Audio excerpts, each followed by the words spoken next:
Hello, and welcome to our first of hopefully many lectures. Today I'm going to be talking about the physiology of membrane potentials. I hope this lecture is useful and it clears any doubts you have on the topic. We will first start by dividing the signals in your body. So a signal on a very general level can either be electric or chemical. So it can be an electrical impulse like with your neurons, or it can be a chemical substance released from one cell to another. So this substance is released and it binds to a receptor on another cell. It could be the same cell too, but that's a whole different topic. And this binding sends a signal to that cell.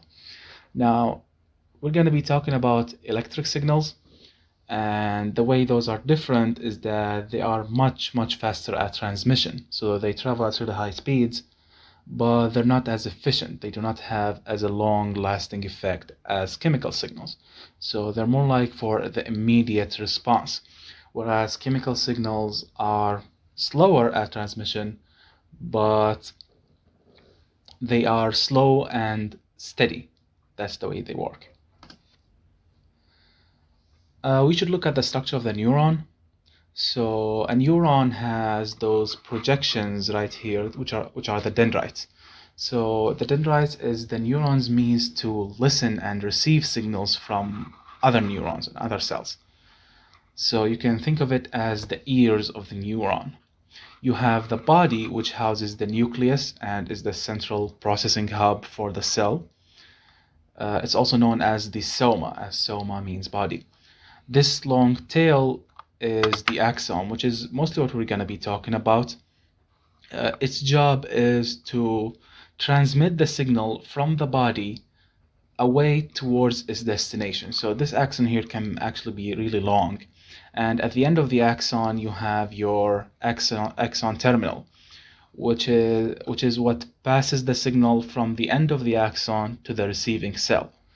Now, keep in mind that the receiving cell does not have to be another neuron.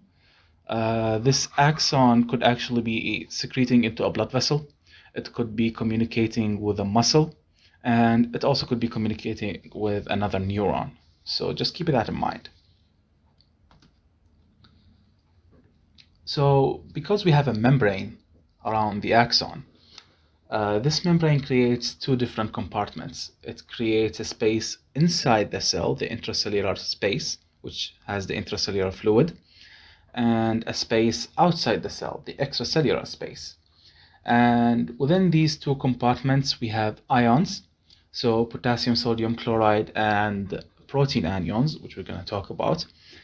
And what's really important is that the concentration of these ions is not evenly distributed between these two compartments. So for example, you can see that potassium is much more concentrated inside the cell than outside the cell, whereas sodium is the other way around. Sodium has a much higher concentration in the extracellular fluid than in the intracellular fluid.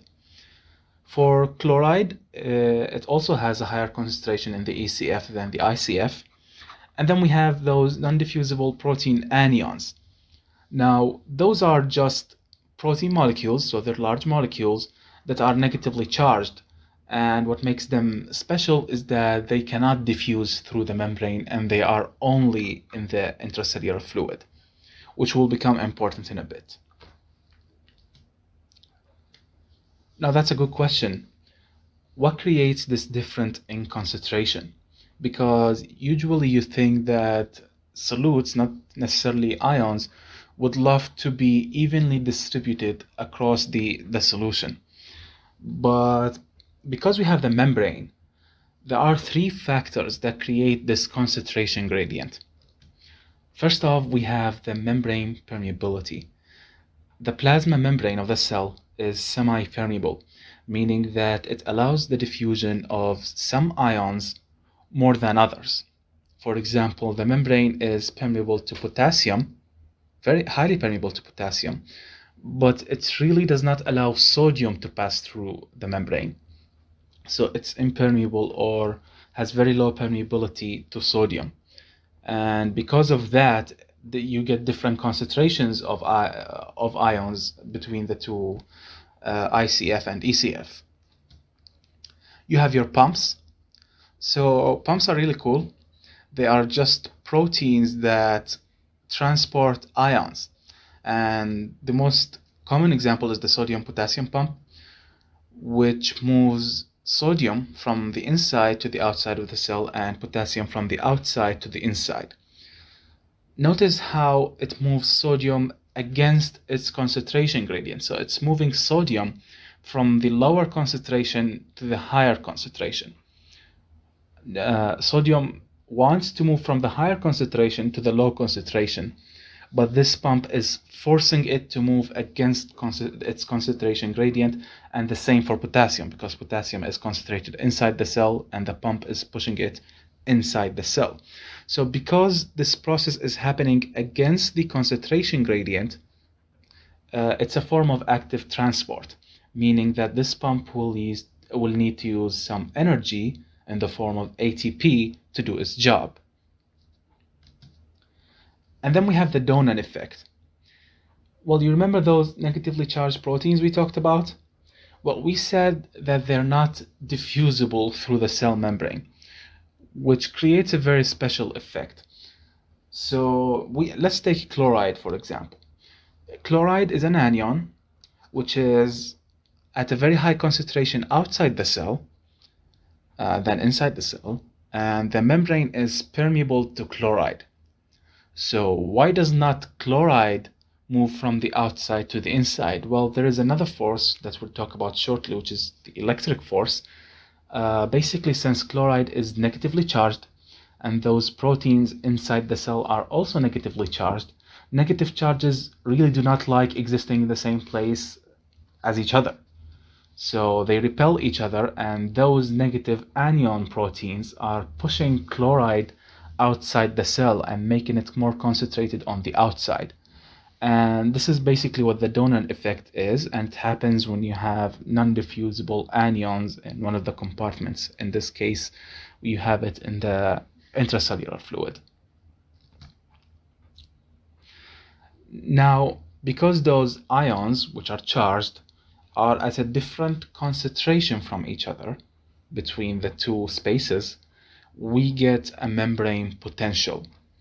So if we allow the membrane, if the membrane allows all the ions to flow freely, you will get movement, because the ions really do not like where they are right now.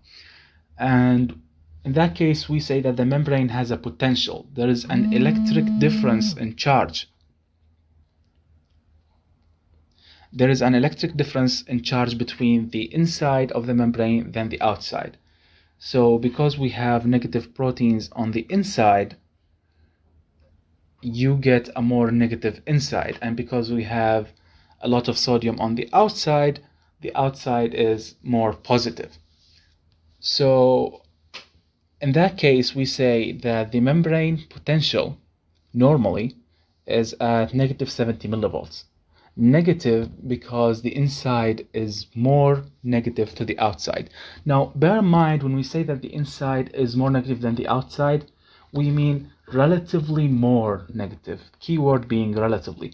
That does not mean that the total charge inside the membrane or inside the cell is negative. It just means that it is less positive than the outside. So it is relatively negative. Because when you're talking about voltage and potentials, you're always comparing two things. We are, in this case, comparing the outside to the inside, the ECF to the ICF.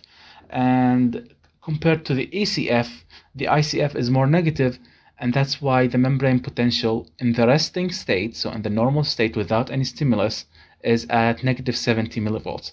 And we call that the resting membrane potential, or RPM for short.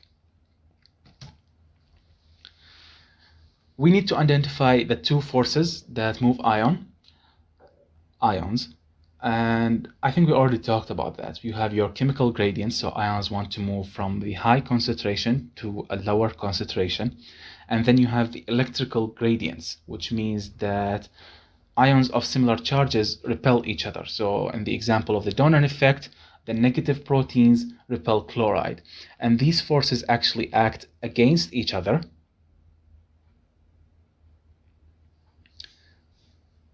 and at some point, well, they act against each other, and they depend on the concentration of ions. So the amount of chemical gradient and the amount of electric repulsion depends on the concentration of each ion. So at some point, while the concentration is changing, those forces will equal each other and they will cancel each other. So there is the same, for a given ion, there is the same amount of ions moving from the outside to the inside as there is moving from the inside to the outside. So there is no net movement of that ion. And in that state, we say that the ion is at equilibrium. So that's what equilibrium means. It means that the ion is already happy where it is and it doesn't want to move between the two spaces. Now, when the ion is at the state of equilibrium, when it reaches equilibrium, the concentration has already changed, right? So the concentration has been changing until it reached equilibrium. And because the concentration changed, the membrane potential actually changed with it. So the new membrane potential at which the specific ion is in a state of equilibrium is said to be the equilibrium potential for this ion. So let's take chloride for example. Chloride is quite special because its equilibrium potential is at negative 70 millivolts, meaning that at negative 70 millivolts, chloride is already happy where it is. It doesn't want to move between the outside and the inside. And negative 70 millivolts, if you remember, is already the resting membrane potential. So in the resting state, chloride doesn't want to move from its place. It's already at negative 70 millivolts. It's already at equilibrium. And that's why the concentration of chloride doesn't really influence the membrane potential, because chloride is already at equilibrium. So if we change the concentration of chloride, if we add or remove more chloride, the influence on the membrane potential is going to be very low. Sodium equilibrium potential is at 60 millivolts in positive, which is very high because remember the resting membrane potential is at negative 70 millivolts. But the membrane has very low permeability for sodium. So even though the equilibrium potential for sodium is so high, if we add more sodium or if we consider the concentration of sodium, it does not really influence the membrane potential all that much. Yes, it does have an influence, but it's not big because we said that the membrane has very low permeability to sodium. So even if we add more sodium, very little sodium will move from the outside to the inside because the membrane does not allow it to do so. So sodium and chloride do not control the resting membrane potential. And then we come to potassium. Potassium's equilibrium potential is at negative 90 millivolts. So it's different from the resting membrane potential. And the membrane is permeable to potassium. So potassium has a different equilibrium potential than the membrane, and the membrane allows it to move relatively freely, which means that the concentration of potassium is really important in determining the resting membrane potential because it can do whatever it wants. So it's really important to maintain the concentration of potassium. And then we come to the Nernst equation. Now, this equation is actually very simple. But what's really confusing about it sometimes is that if you do a little bit of Googling or you open your physiology textbooks, you will find this equation in many different shapes and forms. And in order to convert it from one form to another, there is a lot of math involved. So for the sake of simplicity, I'm going to explain it the way it is in our lectures. And in our exams, we're not going to do any crazy, complicated mathematical calculations, which is very disappointing because we all love math. But let's just stick with what we have. So the Nernst equation gives us the equilibrium potential for an ion. So for example, if I have the concentration of sodium inside and outside the cell, I can plug it into this equation and it will give me the equilibrium potential for sodium. Let's dissect the equation. So you have 61 multiplied by the log of the concentration of the ion inside over outside. That part is clear. Now, if the ion is positive, you will put a negative sign in front of 61. And if we're talking about an anion, so a negative ion, you will, I think I already said that. Okay, let's do that again. If you have a positive ion, you put a negative sign here. And if you have a negative ion, you put a positive sign here. So the sign of 61 is the opposite of the ion you're calculating for. So for chloride, it's going to be positive. For sodium, it's going to be negative.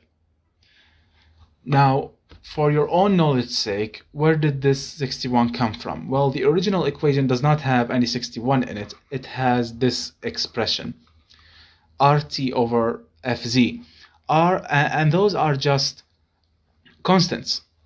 They do not change, well, except for T, but we'll talk about that. So R is the gas constant, F is the Faraday's constant, and Z is just 1. It's the valence of the ion, and all the ions we have are either positive or negative 1, so it's just 1. Now for temperature can change, but because we're studying physiology, I mean, in theory it can change, but we're studying physiology, so the temperature is always going to be 37 degrees Celsius because that's your physiological temperature. And of course, when you're calculating this, you cannot use Celsius, you have to use Kelvin. And so you plug in 310 degrees Kelvin, which is just 37 degrees Celsius. And when you calculate that expression, it just gives you 61. So the people who taught us this equation are really nice, and instead of letting us go through the trouble of calculating this, they just tell us to use 61, which is very convenient. And then you just put in the concentration inside over outside, and then you be mindful of the sign here depending on what ion you have. Now we come to the fun part, graded and action potentials.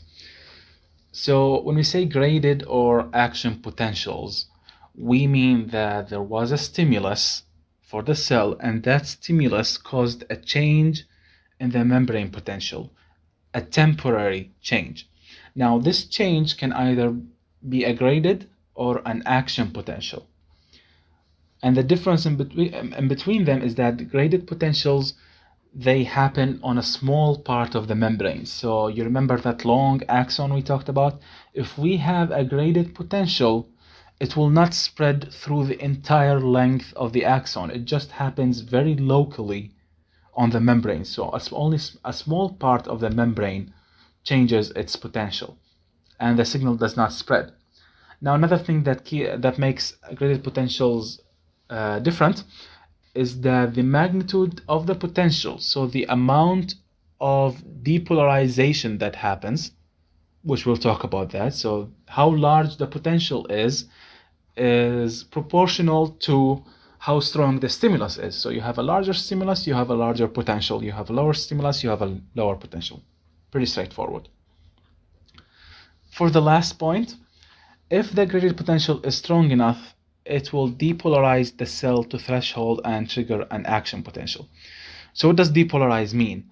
You remember that we have the outside is more positive than the inside. So the cell is actually polar.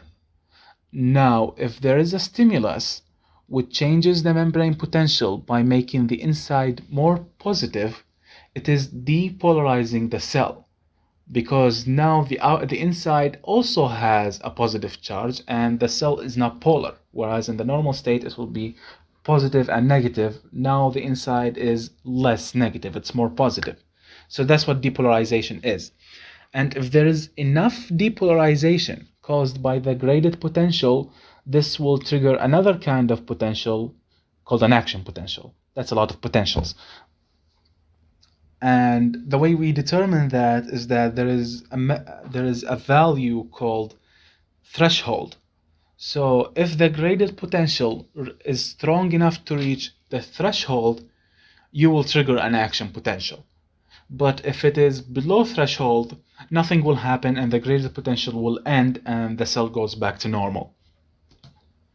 So it's really important, or you know what, let's just keep that for later. Let's just finish graded potentials. So for graded potentials, you either have a depolarizing potential right here, so the potential is making the cell more positive on the inside, or you can have a hyperpolarizing potential which makes the cell more negative.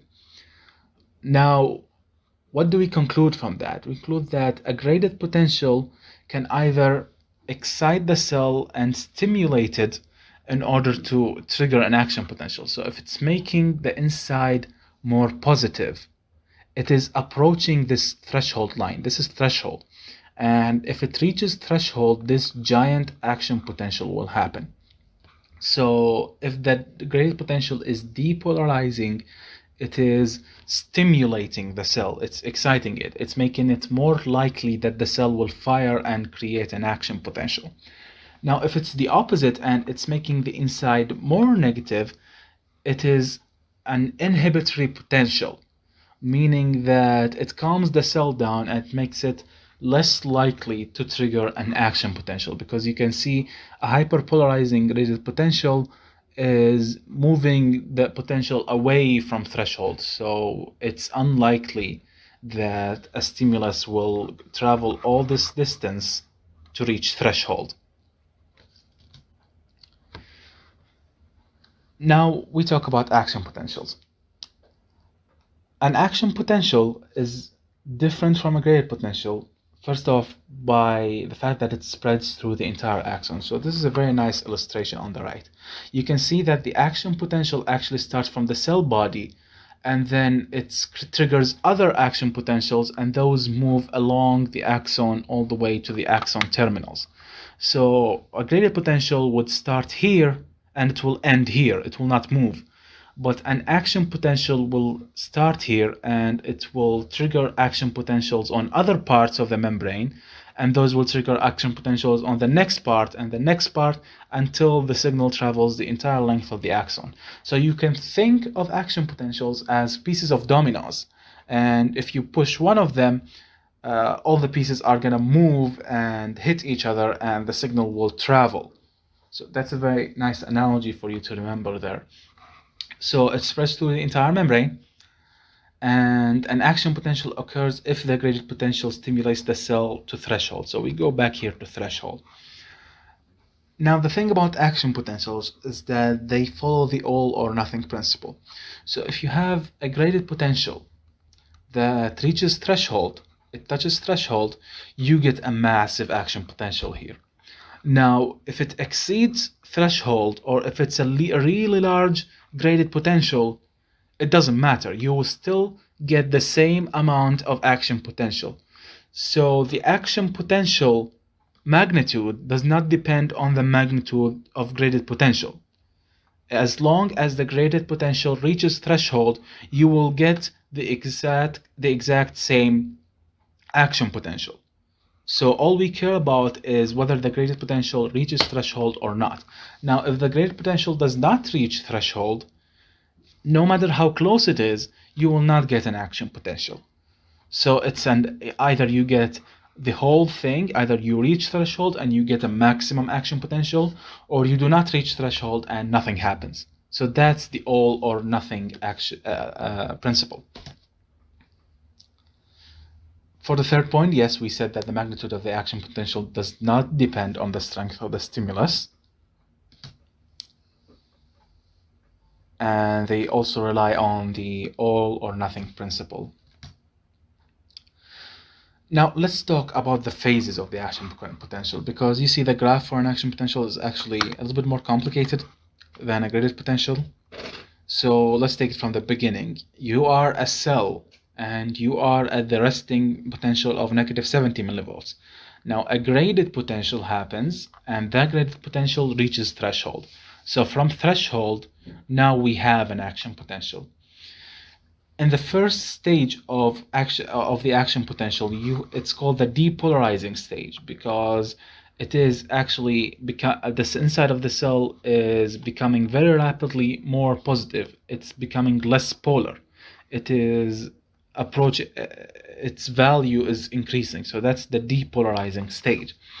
And the reason behind it is that the graded potential, it reached threshold and it stimulated all the sodium channels along the membrane to open.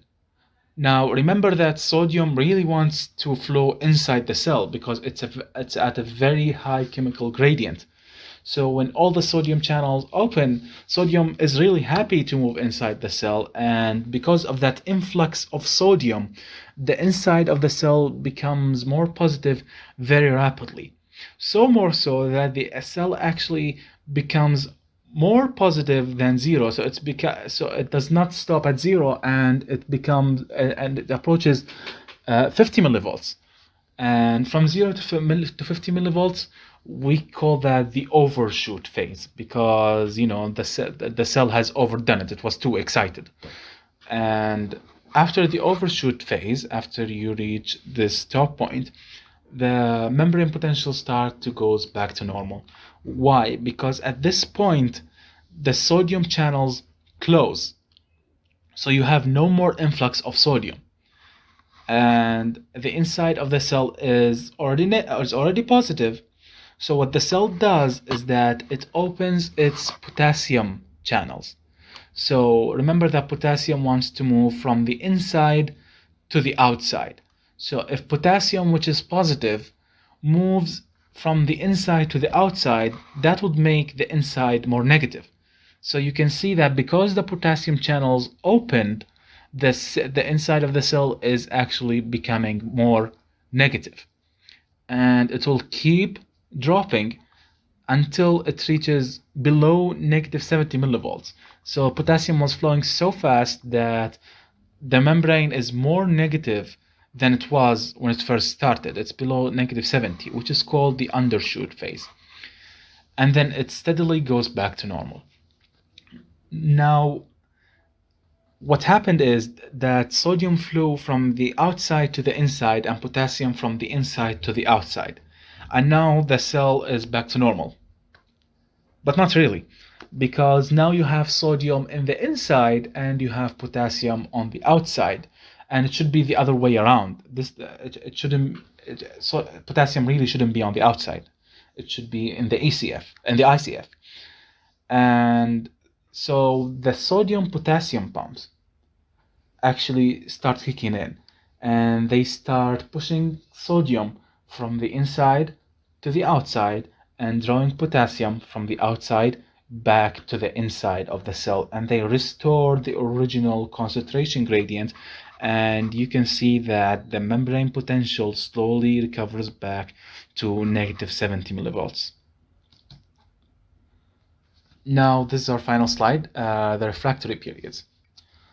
In the refractory period, it basically means that during that period, you cannot generate a second action potential no matter how strong the signal is. So in the absolute refractory period, even if you have the strongest signal as the strongest stimulus in the world, you'll never be able to generate another action potential. It's just not going to happen. Now we have another refractory period, which is called the relative refractory period. And in this period, generating a second action potential is possible, but you need a much larger stimulus. So threshold is actually way higher than it used to be. So you can, if you really want to, you can have a second action potential, but your stimulus has to be really strong in the relative refractory period. Whereas in the absolute refractory period, no way. No matter how strong the stimulus is, you're not getting a second action potential. I'm sorry. So that's basically it.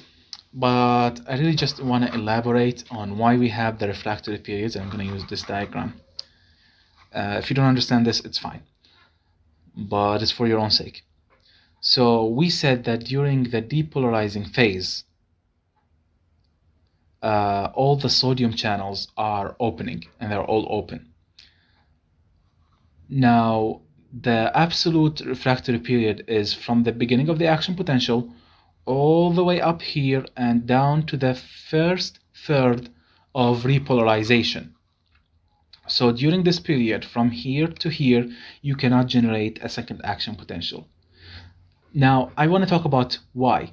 Because in the rising phase and depolarization, all the sodium channels are open. So if all the sodium channels are open, how are you going to generate a second action potential? There is nothing else to open. You already have the maximum influx of sodium here. Now, in the first third of repolarization, you also cannot generate an action potential because all the sodium channels are closed and they cannot be opened. That's just the way they are. And of course, potassium channels are open here. Now, the relative refractory period is beyond this point, so the rest of the action potential is all the way from here, right? So after the first third of the repolarization phase, if you have a strong enough stimulus, it will open the sodium channels. But that stimulus has to be really strong. Why? Because you are still in repolarization. So you still have your potassium channels open. And in order to overcome the influx of potassium and create a second action potential, your stimulus has to be really high. So that's why we have an absolute refractory period here, and then we have a relative refractory period here. Well, if you made it this far, honestly, thank you. If you have any questions, please write us on the group. I hope the lecture was useful, and I wish you all the best. Good luck, and may the odds ever be in your favor. See you next time.